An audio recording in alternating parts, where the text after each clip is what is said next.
Yo, what's up? Giancarlo Fancast Live Podcast. So breaking news just a little while ago. The Mets have announced that they have a deal in place for Edwin Diaz, the New York Mets closer, a 5-year deal worth $102 million. This is fantastic news. This was something that the Mets felt they had to move on quickly. Edwin Diaz had even stated just after the season started that if a deal was going to get done, he wanted to get one done as soon as remotely possible. Otherwise, he was going to end up testing the market, and the Mets do just that, get him signed, get him sealed, and he's now going to be a New York Mets closer for the next 5 seasons at $102 million. So that's breaking news right now. The other news so far since the World Series ended last night with the Houston Astros beating the Phillies 4-2. Thank God, because now we don't have to hear the Philly fans talking about how they won the World Series like the Nationals did back in 2019 and the Braves back in 2021. That's 3 NL East teams that have made the World Series in the last 4 years. The Mets, who took a huge step forward and were probably one of the favorites to make the World Series this year until, they stumbled and fell towards the end of the season. Specifically in the month of September when, they had supposedly a soft schedule. They were losing some games to inferior teams, then losing to the Atlanta Braves by being swept in Atlanta, allowing the Braves to overtake them for first place, even though the Mets go and sweep the Nationals to end the season in the last 3 games, and the Braves losing 2 of 3 to the Miami Marlins. Although they finished in a virtual tie in the division, the Atlanta Braves obviously get the tiebreaker by sweeping the Mets, winning the season series 10-9.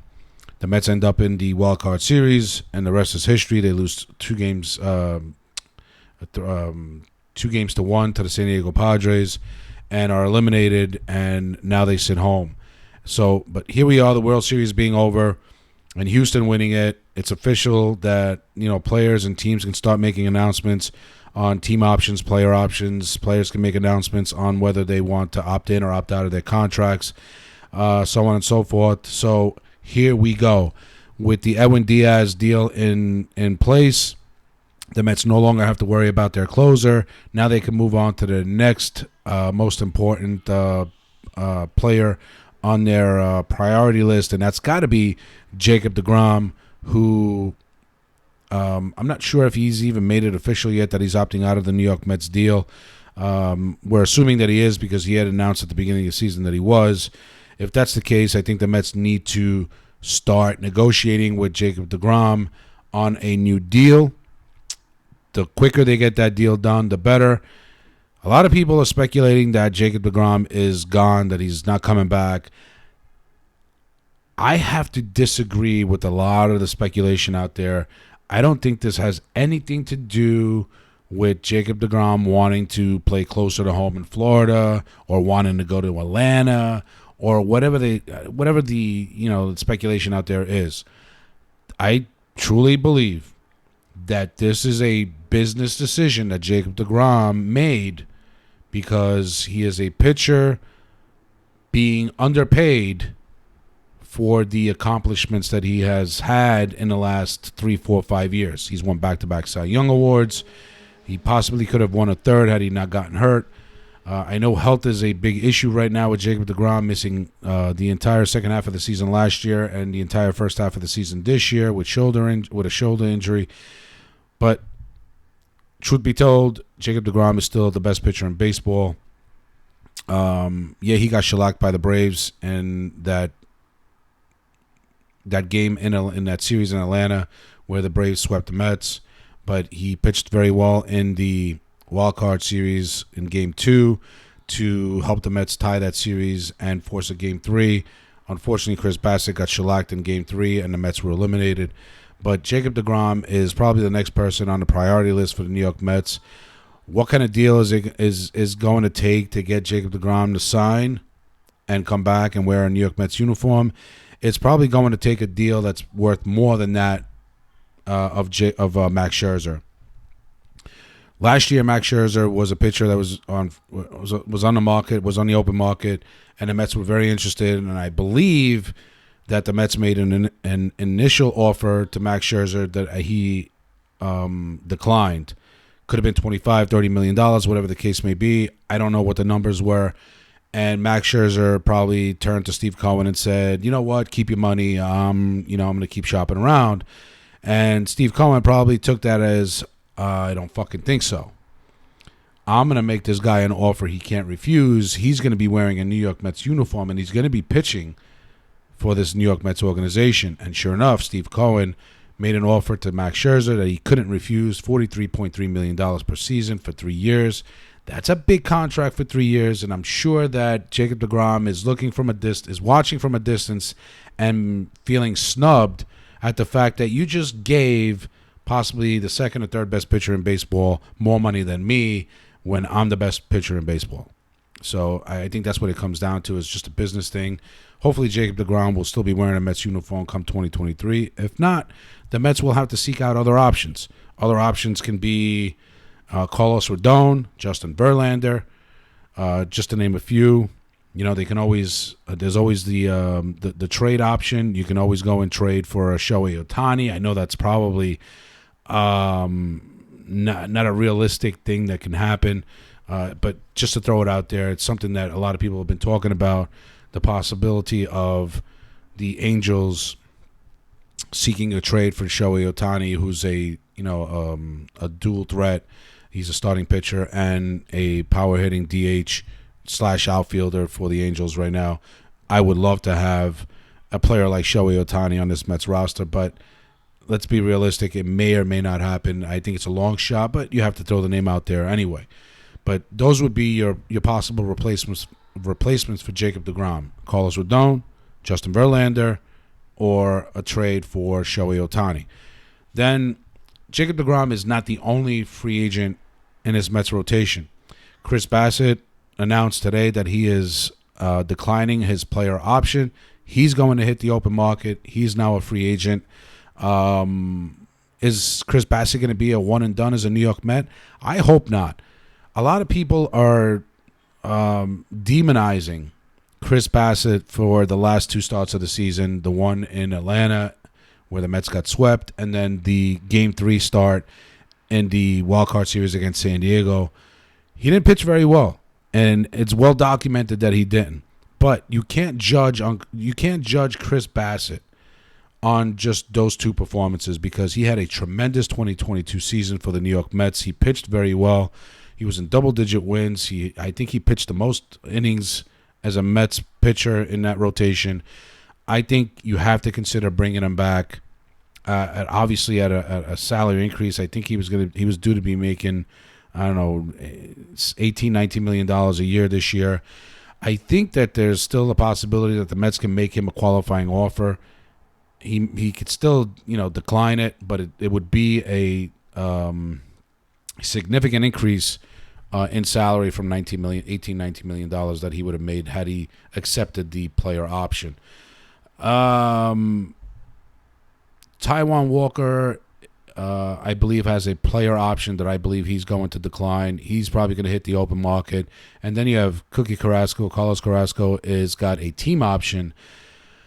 It would make a whole lot of sense for the New York Mets to pick up the option on Carlos Carrasco because if you have Taijuan Walker, Chris Bassett, Jacob deGrom as hitting the free agent market, you kind of have to pick up Carlos Carrasco's team option because then that would fill one of those voids. Otherwise, if you don't pick up the team option on Carlos Carrasco, that means 4 of your 5 pitches will be free agents. That's a significant amount of pitchers in your starting rotation to hit the open market. There's no guarantee that any one of these guys are going to come back and play for the Mets next year. So the Mets have to play this smart. They have to play this right. I would definitely pick up the option. I think it's $16 million on Cookie Carrasco. Bring him back, and now you have 2 starting spots filled, and now you only have to fill 3. You hope that you can negotiate and get a deal done with deGrom, Bassett, and possibly Walker. Walker being the one guy that I wouldn't mind seeing go. It's not because I don't think Taijuan Walker is talented. I believe he is very talented. I enjoy watching him pitch. He's been very good, but his problem has been the second half of the last 2 seasons. You look at his numbers have dipped significantly in 2021, where he had a 7+ ERA in the second half.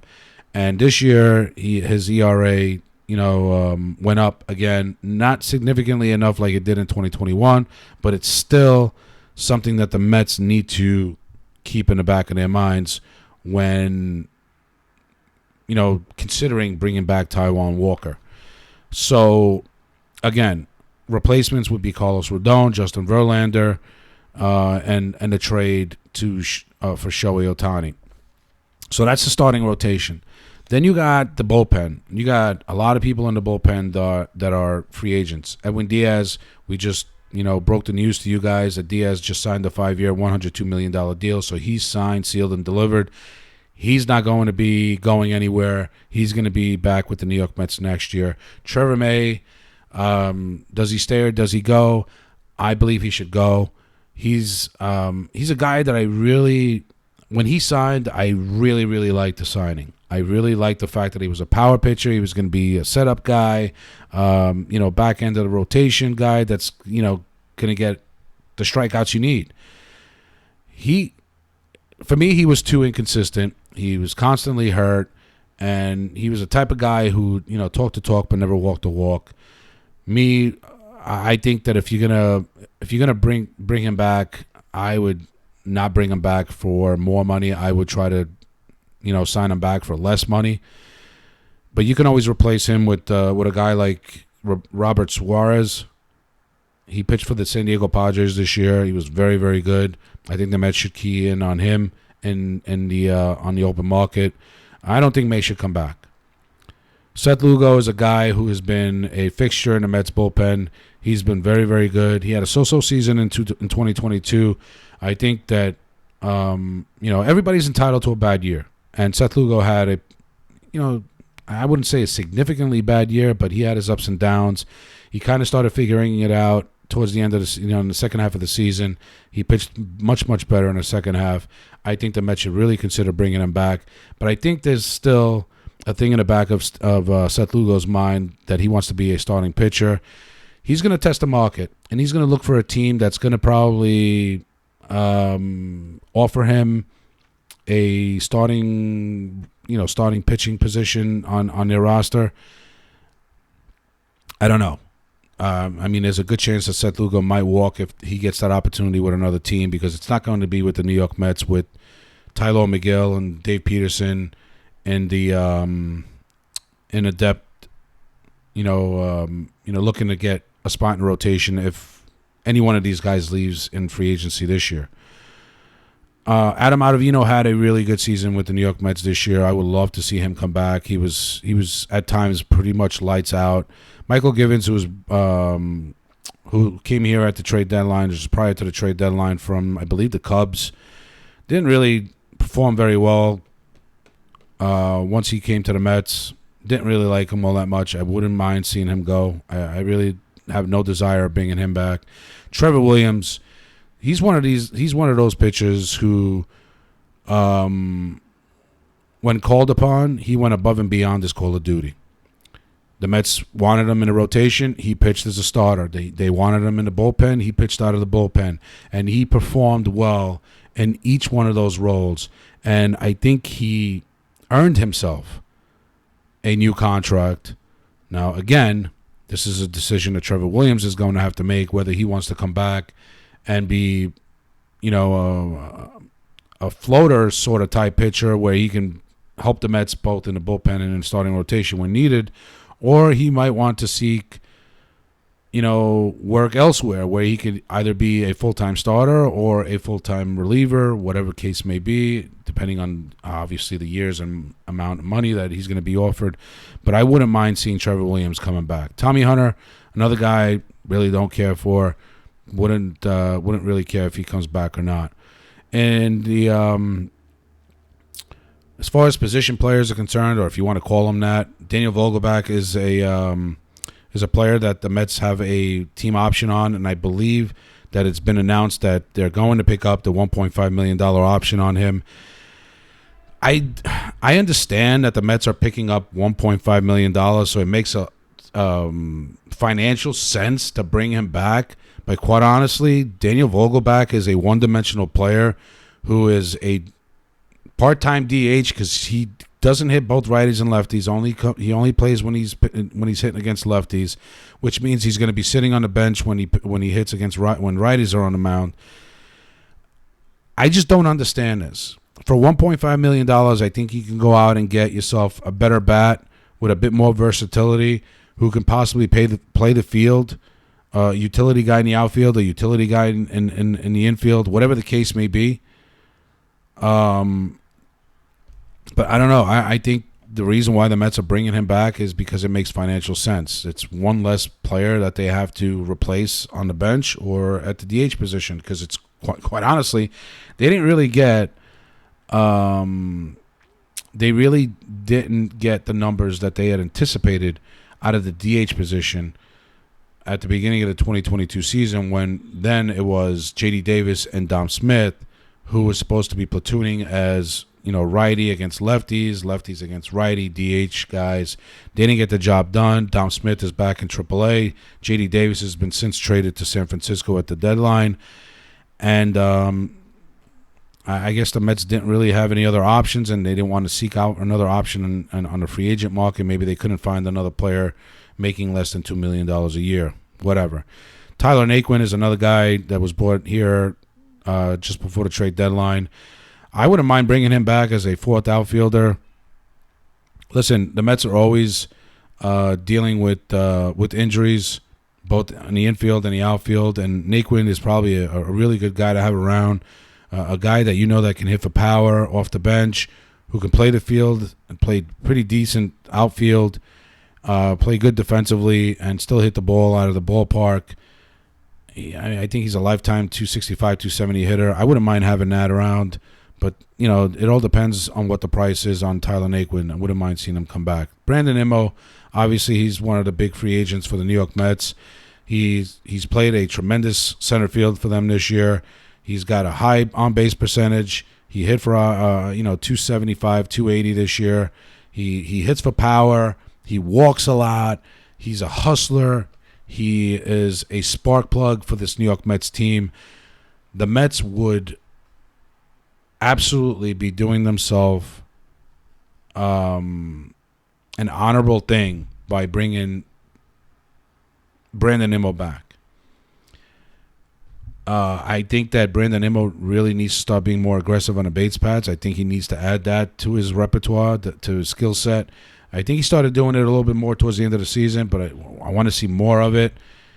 He needs to use his speed. He's quite fast, so he should be stealing more bases, and I think he should use that as a threat to opposing teams, to opposing pitchers when he gets on base. It's not good enough to just take the walk, get to first, and then let everybody else behind you bring you home when you could be stealing a base and making it easier for those at the plate to bring you around.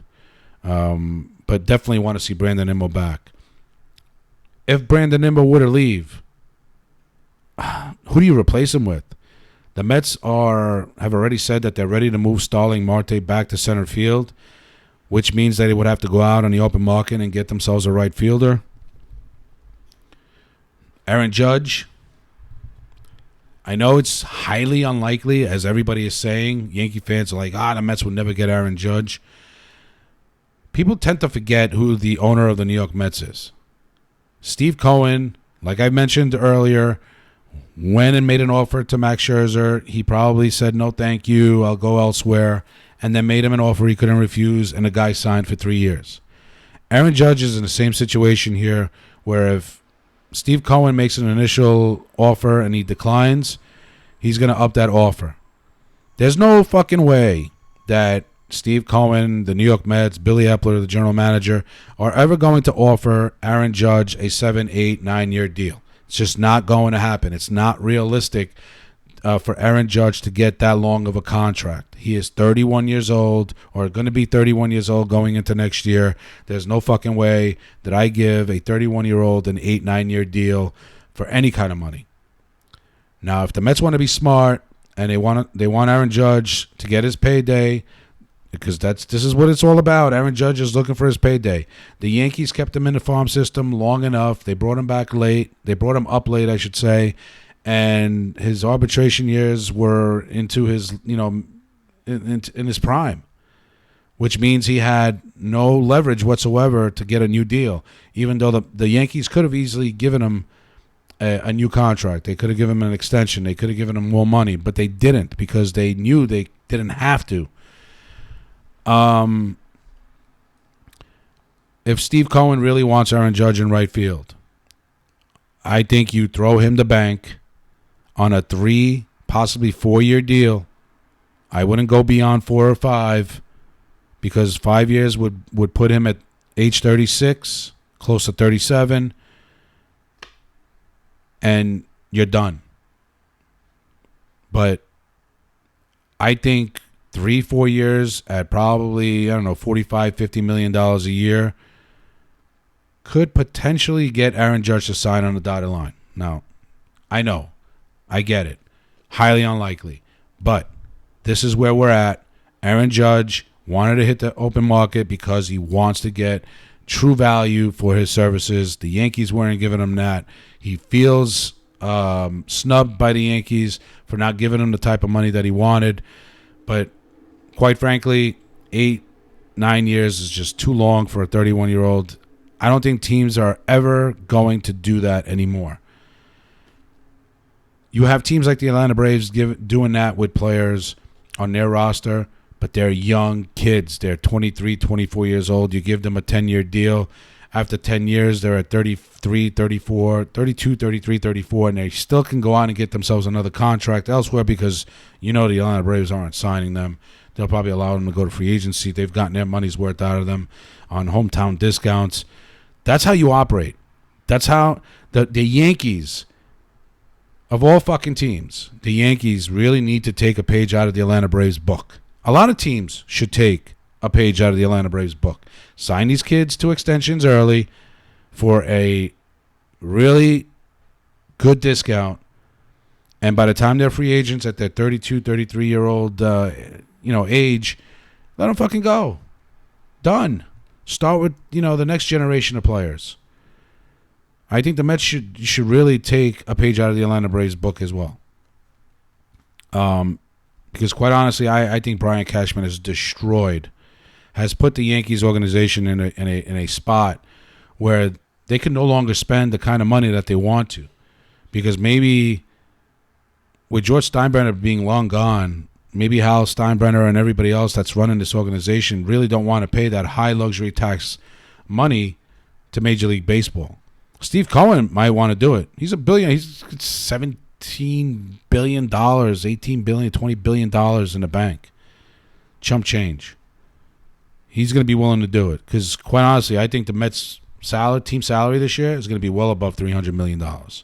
No doubt. With the arbitration-eligible players that you have, they're going to get significant increases. The free agents that you're going to have to bring in, you're going to have to give them significant increases. So the Mets' team salary will most likely be well over $300 million. So Aaron Judge, I know it's unlikely, but you can't rule it out. Andrew Benintendi, he was a guy that was traded to the Yankees. He hit .304. He's got a .351 on-base percentage. He's a very good situational hitter.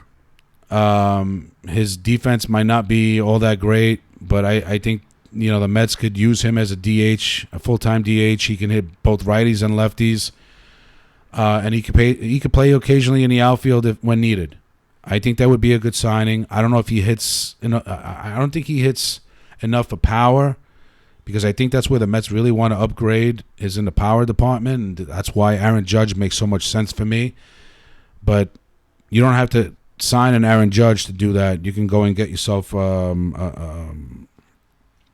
Jock Peterson, an Abreu. Abreu, I think, is a DH with the White Sox. He can hit for power. You can DH him. I think he hits righties and lefties pretty well. You can have him as a full-time DH, which, that's why Vogelbach really makes no sense to me. But those are some of the options that the Mets can look at. as far as outfield and DH is concerned. There's some other things that the Mets really need to address. The catcher position needs to be addressed. McCann is still under contract, I think, for another year. I think they should try to move that $10 million last year on his deal somewhere else, even if they have to pick up some of that salary. Get rid of McCann. When he signed with the Mets, his numbers were trending up. And then once he signed that deal with the Mets, his numbers started to trend down. He just hasn't been the same player offensively, and he never will be. I'm sorry. He's a good defensive catcher, but he just doesn't offer enough offensively for the New York Mets to keep him around. The Mets haven't said what they're going to do with Francisco Alvarez yet. Hopefully he'll be your full-time catcher next year. They're hoping that he's ready both at the plate and behind the dish. They still haven't made an announcement yet, but we'll eventually find out what the Mets' plans are at the catcher position. But I think it's one of those positions that the Mets really need to address. We already addressed the DH position, the outfield, the starting rotation, the bullpen. So what else is there to talk about? There's really not a whole lot more to talk about. I really hope that Chris Bassett comes back. I really hope DeGrom comes back. Cookie Carrasco, I hope the Mets pick up his option. Taijuan Walker is one of those guys that I'm on the cusp for. I wouldn't mind seeing him come back, but I wouldn't mind seeing the Mets upgrade with a Carlos Rodon or Justin Verlander or some other type starting pitcher that can give you a stronger performance both in the first half and the second half of the season, something that Taijuan Walker really hasn't been able to do the last two seasons. With Edwin Diaz locked in now, oh man, it's so much. It's such a huge relief for Mets fans because there was a good chance that Edwin Diaz, once he hit the market, there were going to be teams that were going to make him a big offer. The Yankees are looking for a new closer with Aroldis Chapman becoming a free agent. The Yankees are going to be looking for a closer. You can never count out the Yankees, even though they just haven't gotten it right, and they get it wrong most of the time. The last last 10 years or so. You never know. I mean, they could have came in and swooped Edwin Diaz right out from under us and made him their new closer, and we would have been pissed off, and they would have been laughing at us, just like we hope we'll be laughing at them when the Mets sign Aaron Judge for 4 or 5 years. But we'll see. It's going to be interesting. So I'll keep you guys posted. Till the next time. Peace. Let's go Mets.